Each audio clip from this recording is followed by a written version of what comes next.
할렐루야.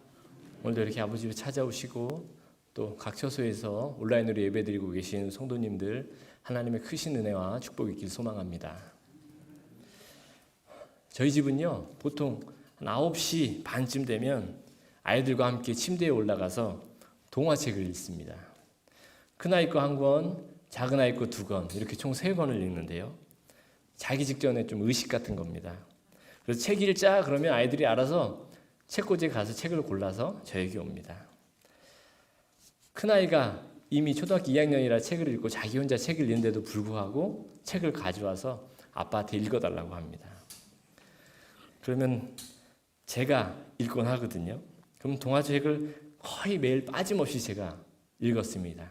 우리 첫째 아이가 아주 어려서부터요. 그러다 보니 읽는 실력이 점점 늘어갑니다.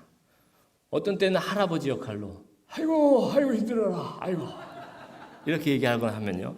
또는 어떤 때는요 하면서 장군 역할도 하고요. 또 어떤 때는 아이 역할로 이렇게 높낮이를 올렸다 내렸다가 또 어떤 때는 힘을 줬다가 뺐다가 이렇게 하게 됩니다. 이렇게 하다 보니까 설교에도 큰 도움이 되더라고요. 그래서 힘을 줄 때는 배에 힘을 주고 얘기하게 되고 힘을 뺄 때는 빼게 되고요. 제가 원래 목소리가 늘 이렇게 일정한 사람이었거든요. 근데 동화책을 읽다 보니까 그렇게 설교에도 도움이 되더라고요. 그런데요, 이렇게 동화책을 읽다 보니까 대부분 동화책이 비슷하게 결론을 내요. 권선징악. 착한 사람은 잘 되고 못된 사람은 벌 받고 보통 이렇게 끝납니다. 그런데요, 실제 삶에서는 그렇지 않은 경우를 종종 보곤 합니다. 제가 신학교를 졸업하고요, 농촌 목회에 관심을 두고 농촌 목회한답시고 저 지리산 밑자락으로 내려갔어요. 근데 거기 한 목사님이 있었는데 그 목사님은요 정부 지원도 받고 기업의 후원도 받고 그래가지고 여성 농업인 센터 이렇게 딱 멋지게 꾸려서 계신 분이셨어요. 그래서 센터장으로 계셨는데 그분이요 후원 받는 돈으로 뭘 하냐? 자기 사무실을 멋지게 하나 짓고 또 교인은 하나도 없었어요. 그런데 하나도 없는데 그 한국 기독교 100주년 기념이다, 연합 사업회다 이런 식으로 홍보물을 꾸며가지고 이 서울에 있고 각 전국에 있는 교회들에게 후원분을 받아가지고 멋지게 한옥 교회를 열심히 짓고 있더라고요.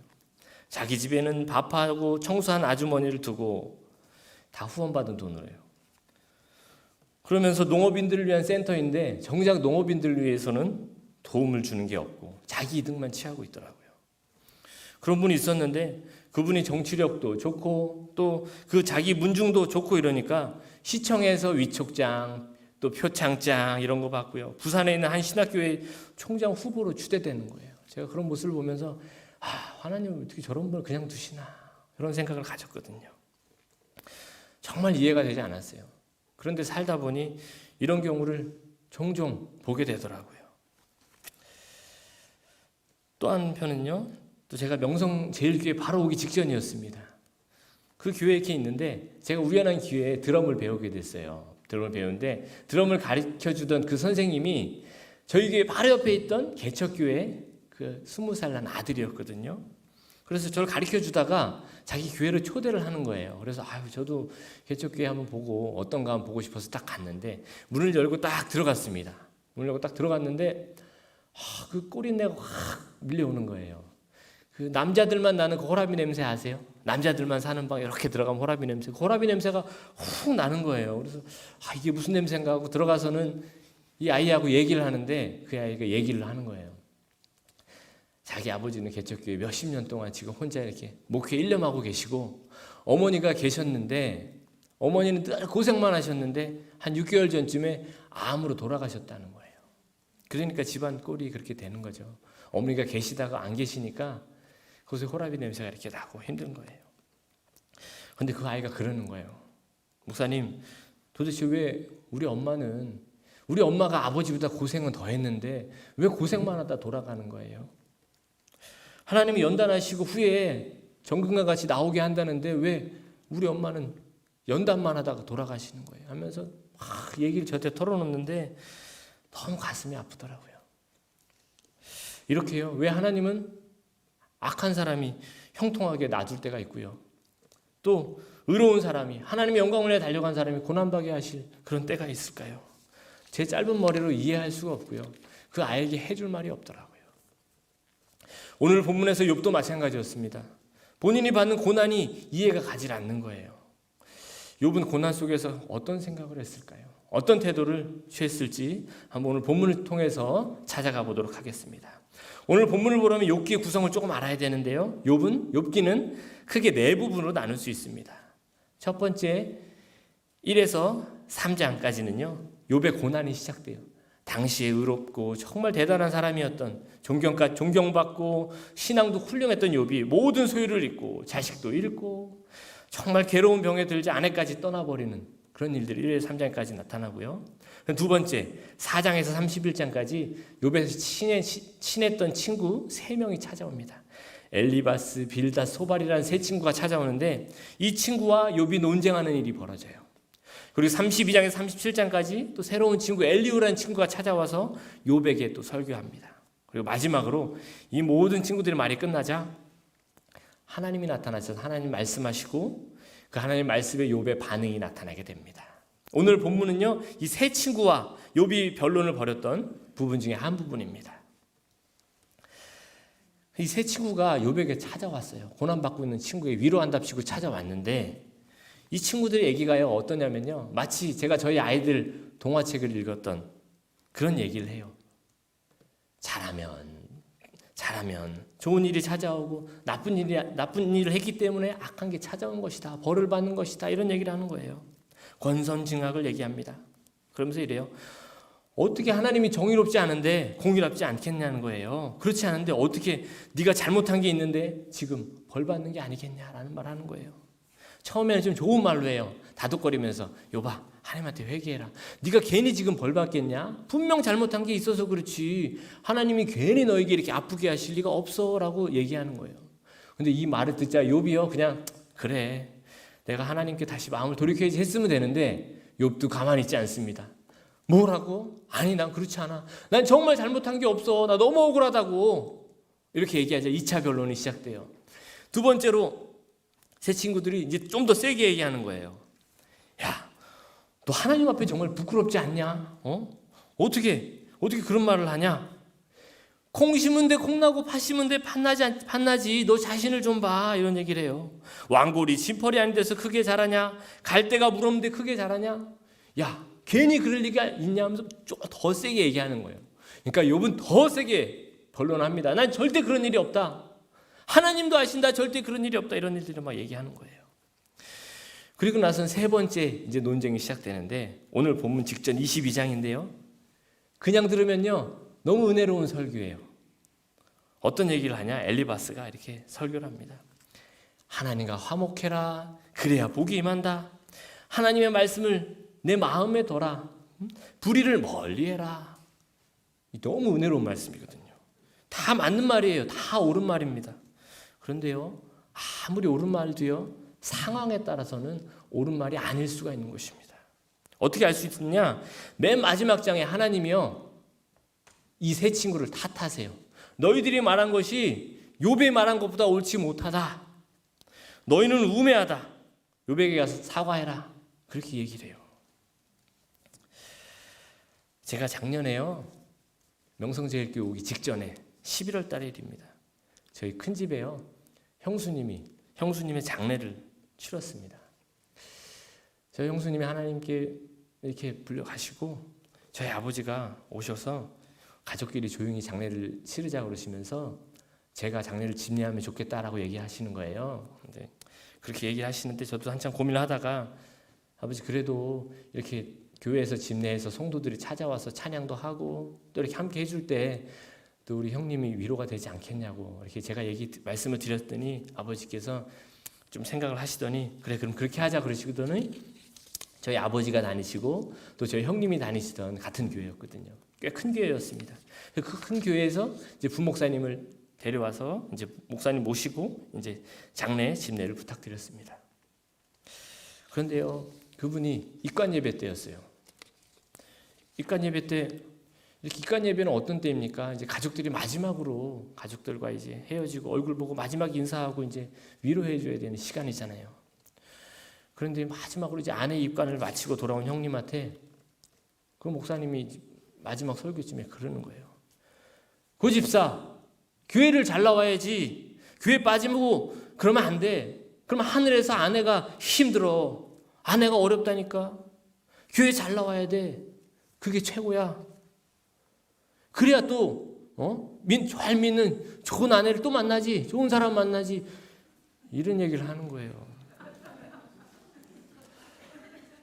정말 이 말을 듣는데 정말 소름이 돋았습니다. 어떻게 저런 말을 할 수 있을까? 지금 저희 형님 이 9살 난 딸을 두고 하늘나라 간 아내를 마지막으로 보고 인사하고 왔는데 같은 목회자로서 얼마나 부끄럽고 화가 난지 모릅니다. 맞는 말입니다. 교회 잘 나와야죠. 하지만 그 상황에서 다그치면서 할 말이 아닙니다. 좋은 사람 만나야죠. 하지만 그 장례장에서 할 말이 아니었습니다. 네. 너무너무 화가 났지만 여전히 남은 장례 일정이 있어서 참았습니다.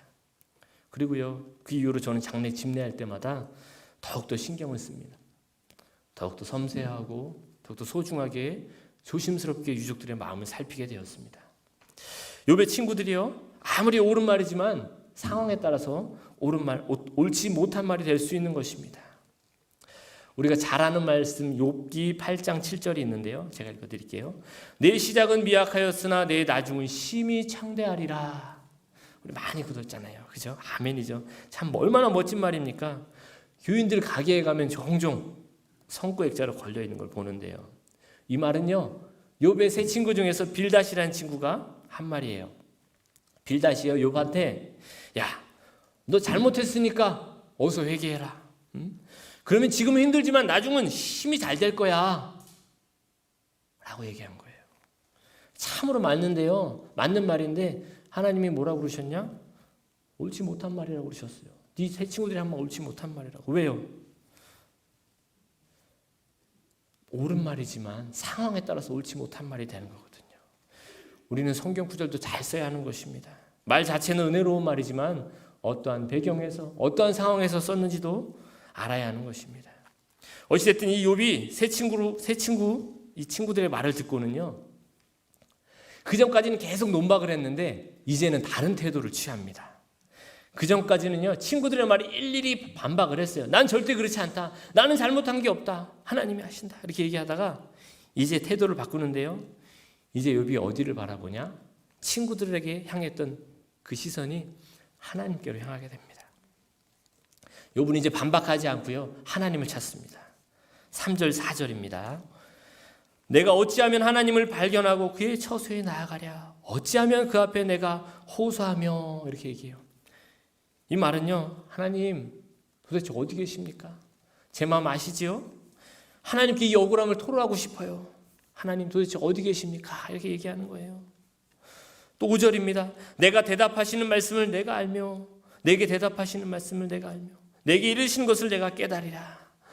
하나님, 정말 알고 싶어요. 도대체 왜 이 고난을 내가 지금 당하고 있는지, 내가 도대체 뭘 그렇게 잘못했길래 이 정도까지의 고난을 당해야 되는지, 아니 나보다 더 악한 사람이 이렇게 수두룩한데 왜 내가 이 고통을 당해야 되는지 하나님 정말 깨닫고 싶습니다. 좀 말씀해 주십시오라고 지금 얘기하고 있는 거예요. 우리도 이런 때가 있죠. 정말 억울하고 답답한데 아무도 내 마음을 알아주지 않고 오직 하나님만 찾을 때가 있잖아요. 근데 욥이 이렇게 하나님을 애타게 부르짖는 하나님을 찾아요. 그러면요, 욥아 내가 네 마음을 안다 이렇게 하나님 나타나셔야 되잖아요. 근데 하나님은 어떻게 하시냐? 침묵하세요. 아무 말씀도 안 하세요. 하나님 간절히 부르짖는데 응답은커녕 침묵으로 일관하십니다. 욥은요, 믿음의 사람이었습니다. 하나님께서 인정한 의인이었어요. 세상에 이런 의인은 없다 이렇게 얘기하실 정도였어요. 그런데 그런 그에게도 하나님은 침묵하실 때가 있었습니다. 욥은요, 아무리 하나님을 찾았는데 이곳에서도 저곳에서도 아무리 메어달려도 하나님을 느낄 수가 없고 하나님을 볼 수가 없었습니다. 우리도 그렇습니다. 아무리 믿음이 좋다고요, 늘 하나님이 느껴지는 건 아니에요. 그러니 좌절하실 필요가 없다는 것입니다. 고난의 때에요, 하나님의 함께 하심을 느끼면 그래도 견딜 수 있을 것 같은데 아무리 애타게 하나님을 찾아도 응답하시지 않으니 더 힘들어질 때, 그때도 우리에겐 존재한다는 겁니다. 근데 그러면 이러한 때 우리는 어떻게 해야 될까요? 욥은 어떻게 했을까요? 욥을 보면요, 하나님이 이곳에서도 저곳에서도 느껴지지 않을 때요, 그때조차도 어떻게 했냐? 하나님을 찾기를 멈추지 않았어요. 끝까지 하나님을 찾는 거예요. 끝까지 하나님을 신뢰하는 거예요. 하나님 찾는 그것만은 놓지 않는 거예요. 우리도 마찬가지입니다. 하나님의 응답이 느껴지지 않을 때가 있어요. 하나님 침묵하실 때가 있습니다. 그때 하나님 우리를 버리신 것이냐? 결단코 그렇지 않다는 거예요. 결코 그렇지 않습니다. 하나님은 여전히 우리를 사랑하고 계십니다. 하나님 여전히 우리를 지켜주고 계십니다. 여기서 믿음이 필요한 것입니다. 제가요, 그 큰 집의 형수 장례를 치르고요, 도저히 이해가 안 되는 겁니다. 하나님 왜 도대체 저 착한 형수를, 자기 정말 아픈데 이 남편과 아이가 고생할까 봐 보험 들고 2달이 지나야 보험이 효력이 발생한대요. 2달 동안 아픈데 꼭 참고 2달 후에 가서 병원에 가서 진단받고, 진단받으니 바로 폐암 말기라고 진단이 나더라고요. 폐암이 무서운 게 그전까지는 증상이 없다가 말기에 바로 나타나는 거예요. 9살 난 조카가 있었습니다. 근데 그 조카를 두고 하나님 꼭 그렇게 힘들게 폐암으로, 암이 온몸으로 전이되고, 나중에는 병원에서 이렇게 수술을 받았는데 이 의료사고까지 일어나가지고 나중에는 가족들 못 알아보는 상태에서 그렇게 하늘나라 갔습니다. 제가 너무너무 속상하고, 저희 그 큰 형님을 볼 때마다 얼마나 가슴이 아프고, 우리 그 조카를 바라볼 때마다 얼마나 가슴이 메어졌는지 모릅니다. 그래서 하나님, 도대체 왜 그렇죠? 왜 그렇죠? 나는 이 아이가 커서 왜 엄마를 일찍 데려갔냐고 물으면 난 도대체 뭐라고 대답해야 되는 거죠? 하나님 말씀해 주세요 하는데요, 하나님의 응답이 없는 거예요. 하나님 침묵하시는 거예요. 너무너무 가슴 아팠어요. 근데 그 아픔 속에서 계속 하나님께 물었거든요. 근데 하나님은요, 신기하신 건 단 한 번도 그렇게 제가 열심히 하나님 물어볼 때 하나님 응답하지 않으신 적이 없어요. 나중에서 하나님이 응답하시는데 하나님 그러시는 거예요. 재석아, 이해하려 하지 마. 네가 이해할 수 없는 것이 있거든. 나중에 때가 되면 다 할 수 있어라고 얘기하는 거예요. 신앙은 이해가 아니라 믿음이야 라고 그런 마음을 주시는 거예요. 그러면서 그러시는 거예요. 내가 너희 형수를 얼마나 사랑하는지, 네 형님을 얼마나 사랑하는지, 그 9살 난 조카를 얼마나 사랑하는지 절대 의심하지 말아라. 나는 그 아이를, 그 형수를 너무너무 사랑한단다. 이렇게 얘기하시는 거예요. 지금은 다 이해할 수 없지만 나중에 다 알게 될 거라고. 모든 일에 하나님의 섭리가 있다고 말씀하시는 겁니다. 그러면서 이 말씀을 들려주시는데, 오직 의인은 무엇으로 말미암아 산대요? 믿음으로 말미암아. 이해하는 것으로 산다고 그러지 않으셨어요. 믿음으로 말미암아 살리라 하셨어요. 제가 그 하나님의 음성을 듣고 나니 이 찬양이 내 입에서 흘러나옵니다. 제 입에서요. 저 높은 곳을 향하여 날마다 나아갑니다. 내 뜻과 정성 모아서 날마다 기도합니다. 네가 할 것은 기도야. 저 아이를 위해, 저 조카 아이를 위해 네가 할 수 있는 건 기도야. 내 주여 내 맘 붙드사 그곳에 서게 하소서. 그곳은 빛과 사랑이 언제나 넘치옵니다. 믿음으로 바라보라 그러시는 거예요. 여러분 혹시 지금 이해할 수 없는 고난과 마주하고 계시나요? 너무 어렵고 고통스럽나요? 여러분 그걸 다 이해하려 하지 마십시오. 삶은요, 신앙은요, 우리가 인간인지라 다 이해할 수 없는 것입니다. 때로는 이해가 필요할 때도 있지만 우리는 인간인지라, 피조물인지라 창조주의 생각을 다 이해할 수 없는 것입니다. 그래서 우리는 믿음으로 살아가야 되는 것입니다. 어떤 믿음이냐? 아무리 낙심될 때, 아무리 좌절될 때라도 하나님은 나를 여전히 사랑하신다. 하나님이 여전히 나를 지켜주고 계신다. 하나님이 여전히 이 부족한 나의 모습을 보고 기뻐하고 계신다. 믿어야 합니다. 왜요? 그래야 우리가 살 수 있거든요. 이 말할 수 없는 고난 가운데, 정말 우리가 이해할 수 없는 그 고난 가운데 우리가 어떻게 살아갈 수 있냐? 이 믿음 아니면 살아갈 수 없거든요. 오늘 하루요, 주님이 우리를 사랑하심을 믿음으로 승리하는 저와 여러분 되기를 간절히 소망합니다. 마지막으로 로마서 8장 38절에서 39절 읽고 마치겠습니다. 내가 확신하노니 사망이나 생명이나 천사들이나 권세자들이나 현재일이나 장래일이나 능력이나 높음이나 깊음이나 다른 어떤 피조물이라도 우리를 우리 주 그리스도 예수 안에 있는 하나님의 사랑에서 끊을 수 없으리라. 아멘. 하나님 아버지, 고난 가운데 믿음으로 살아나는, 믿음으로 이겨내는 저희들 될 수 있도록 붙잡아 주시옵소서.